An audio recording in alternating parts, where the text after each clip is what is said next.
Show का संगीत बजता है और फिर धीमा हो जाता है। जरा सोचिए, क्या हो अगर एक बहुत ही आम सी आदत, एक ऐसी आदत जो शायद हम सब में है, वो हमारे शरीर के सबसे जरूरी हिस्से, हमारे दिमाग को धीरे धीरे छोटा कर रही हो। नहीं, ये कोई डरावनी कहानी नहीं है। ये एक ऐसा सवाल है जिसका जवाब अब साइंस के पास है। और इसका जवाब है हाँ, ऐसा हो सकता है। लोन स्टार न्यूरोलॉजी जैसे संस्थानों की रिसर्च ये साफ साफ बताती है कि अगर शरीर में लंबे समय तक पानी की कमी रहे, जिसे हम क्रॉनिक डिहाइड्रेशन भी कहते हैं, तो इससे दिमाग का साइज सचमुच में कम हो सकता है। देखिए, ये सिर्फ प्यास लगने या गला सूखने की बात नहीं है, बात हमारे दिमाग के सिकुड़ने तक की है। तो चलिए समझते हैं कि ये सब होता कैसे है। जब भी हम डिहाइड्रेशन के बारे में सोचते हैं तो सबसे पहले क्या ख्याल आता है? प्यास, है ना? लेकिन दिमाग के लिए मामला सिर्फ प्यास से कहीं ज्यादा गहरा और सच कहूं तो चिंताजनक है। ये नंबर देखिए जरा, 75%। जी हां, हमारा दिमाग करीब करीब 75% पानी से बना है। और ये पानी कोई मामूली चीज नहीं है। हमारे दिमाग के हर एक फंक्शन के लिए, चाहे वो सोचना हो, कुछ नया सीखना हो या पुरानी बातें याद रखना हो, ये बेहद जरूरी है। आप इसे एक तरह से इंजन का तेल समझ सकते हैं, जिसके बिना पूरी मशीन ही जाम हो जाएगी। और सबसे चौंकाने वाली बात पता है क्या है? इसके जो लक्षण हैं वो इतने आम हैं कि हम उन पर ध्यान ही नहीं देते। जैसे बार बार सिर में दर्द होना, या फिर वो एहसास जब किसी चीज पर फोकस ही नहीं कर पाते, जिसे ब्रेन फॉग कहते हैं, या फिर वो लगातार बनी रहने वाली थकान। अक्सर हम क्या करते हैं? हम सोचते हैं कि ये सब काम के स्ट्रेस या नींद पूरी ना होने की वजह से है और इसे इग्नोर कर देते हैं। पर क्या पता ये दिमाग का सिग्नल हो कि उसे पानी की बहुत ज्यादा जरूरत है। और हाँ, ये सिर्फ कोई कही सुनी बात नहीं है, इसके पीछे पक्के आंकड़े हैं। शरीर में सिर्फ आप सोचिए, सिर्फ 1 से 2% पानी की कमी, मतलब हल्का सा डिहाइड्रेशन, ये भी हमारे दिमागी कामों जैसे फोकस करने और चीजें याद रखने की क्षमता को 20% तक कम कर सकता है। 20%! जरा सोचिए, बस कुछ घूंट पानी कम पीने का इतना बड़ा असर पड़ सकता है।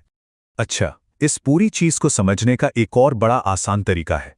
चलिए 1 मिनट के लिए स्मार्टफोन के बारे में सोचते हैं। जब कोई फोन बहुत ज्यादा इस्तेमाल करने से गर्म हो जाता है तो क्या होता है? बिल्कुल, वो धीमा हो जाता है, हैंग करने लगता है ना? ठीक यही हमारे शरीर के साथ भी होता है। जैसे ओवरहीट होने पर फोन स्लो हो जाता है, वैसे ही पानी की कमी से हमारे दिमाग की प्रोसेसिंग भी धीमी पड़ जाती है।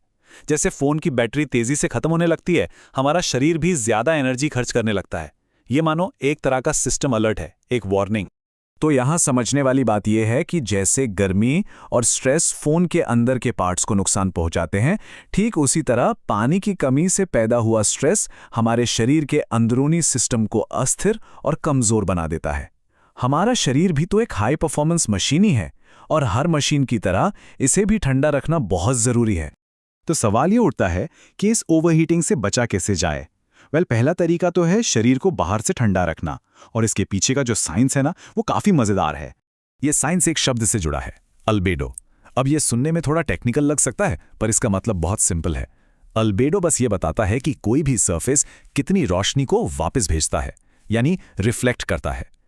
हल्के रंग ज्यादा रोशनी रिफ्लेक्ट करते हैं, जिसका मतलब है वो कम गर्मी सोखते हैं, और इसके उलट गहरे रंग ज्यादा गर्मी सोख लेते हैं।